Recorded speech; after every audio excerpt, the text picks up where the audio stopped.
The trial is underway right now in the murder of a retired University of Michigan professor. The suspect allegedly broke into the victim's house twice before carrying out a gruesome murder. 7 Action's reporter Simon Shayket has been covering this story since it broke, and tonight he's showing us why the trial is happening without a jury. Defendant Isom Hamilton made the decision to have a bench trial here in a downtown Ann Arbor courtroom. That decision meaning a judge will now solely decide his fate as she presides over this case. Appearing in court for the first day of his high-profile trial for murder, armed robbery, home invasion, and arson, defendant Isom Hamilton shows no emotion of any kind.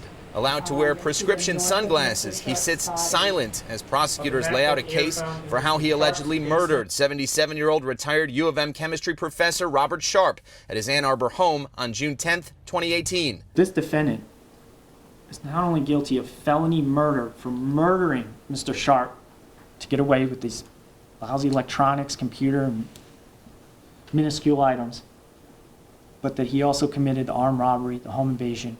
Where the prosecution's case falls short, though, is not in what happened, it's in who did it. Defense attorneys in their opening arguments not disputing Sharp was killed in a stabbing murder, however claiming no DNA or fingerprints from Isom were found in the home, meaning he was not involved. Prosecutors saying that's because the victim's body was torched and Isom allegedly wore black gloves to cover his tracks after committing the heinous crime and stealing electronics and valuables. Before we went in, you could see smoke staining throughout the apartment, and you could see traces of smoke coming from the basement. Also, testimony from prosecution witnesses revealing Hamilton similarly robbed and served time for threatening an EMU professor back in 2012.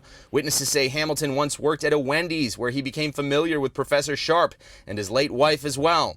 That was before he stole his laptop and allegedly broke into his home twice. Dr. David Sharp telling us this trial is finally giving him hope for justice after losing his father in such a vicious way. You know, I never got to say goodbye, so this is maybe a little bit of a way to do that, but no, I feel compelled for all sorts of reasons. Next up, the prosecution intends to call more witnesses tomorrow. At this point, it's unknown if Isom Hamilton will take the stand in his own defense as he continues to maintain his innocence. From downtown Ann Arbor, Simon Shayket, 7 Action News.